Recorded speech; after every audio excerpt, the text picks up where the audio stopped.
ഇത് ചോക്കാട് വിത്തുൽപാദന കേന്ദ്രം. 1959 നെൽകൃഷിക്ക് പ്രാധാന്യം നൽകി സർക്കാർ ആരംഭിച്ചതാണ് ചോക്കാട് വിത്തുൽപാദന കേന്ദ്രം.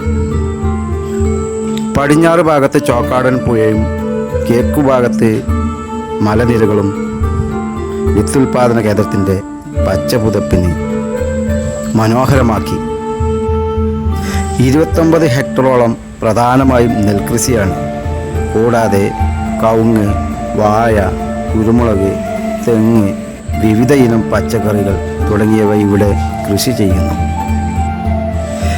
വിത്തുകളെക്കുറിച്ച് പഠിക്കാനും കൃഷിയെക്കുറിച്ച് അറിയാനും പഠനാവശ്യങ്ങൾക്കായി പല സ്കൂളുകളിൽ നിന്നും വിദ്യാർത്ഥികൾ വന്ന് നെൽകൃഷിയെക്കുറിച്ചും വിത്തുൽപാദനത്തെക്കുറിച്ചും അറിവുകൾ നേടുന്നു. സമീപ പ്രദേശങ്ങളിലെല്ലാം നെൽകൃഷി അപ്രത്യക്ഷമായപ്പോൾ ഇവിടെ മാത്രം നെൽകൃഷി നിലനിർത്തിപ്പോന്നു. 2 വിളകളായിട്ടാണ് ഇവിടെ നെൽകൃഷി ചെയ്യുന്നത്. 1-ാം വിള ഇനത്തിൽപ്പെട്ടതും 2-ാം വിള ജ്യോതി ഇനത്തിൽപ്പെട്ട വിത്തുമാണ് ഇവിടെ ചെയ്യുന്നത്. ഇവിടെ വന്നാൽ ഒരു പാലക്കാടൻ ഭംഗിയാണ് ഇവിടെ നോക്കുമ്പോൾ. ഞാനിവിടെ വന്ന സമയം 5 മണിക്ക് ശേഷമാണ്. ആയതിനാൽ അകത്ത് പ്രവേശിക്കാൻ കഴിയില്ല.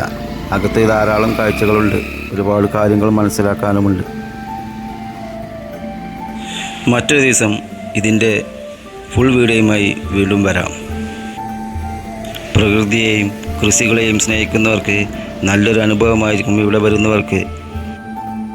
ഞങ്ങളുടെ ഈ ചാനലിൻ്റെ കൊച്ചു കൊച്ചു വീഡിയോ ഇതിൻ്റെ ഒപ്പം ചേർക്കുന്നുണ്ട്. താല്പര്യമുള്ളവർക്ക് കാണാവുന്നതാണ്. ഈ വീഡിയോ ഒരു ചെറിയ വീഡിയോ ആണ്. കൂടുതലായിട്ടുള്ള വീഡിയോകൾ ഇനിയും വരും. അതുകൊണ്ട് ചാനൽ സബ്സ്ക്രൈബ് ചെയ്യാത്തവരുണ്ടെങ്കിൽ ചാനൽ സബ്സ്ക്രൈബ് ചെയ്യുക. ഈ വീഡിയോ ഇഷ്ടപ്പെട്ടിട്ടെങ്കിൽ ലൈക്ക് ചെയ്യാൻ മറക്കരുത്. അങ്ങനെ മനോഹരമായ ചോക്കാടിൻ്റെ ഈ പ്രകൃതി ഭംഗിയും ആസ്വദിച്ച് ഞാൻ അവിടുന്ന് തിരികെ പോന്നു. വീണ്ടും മറ്റൊരു ദിവസം വരാമെന്ന് മനസ്സിൽ ഉറപ്പിച്ചുകൊണ്ട്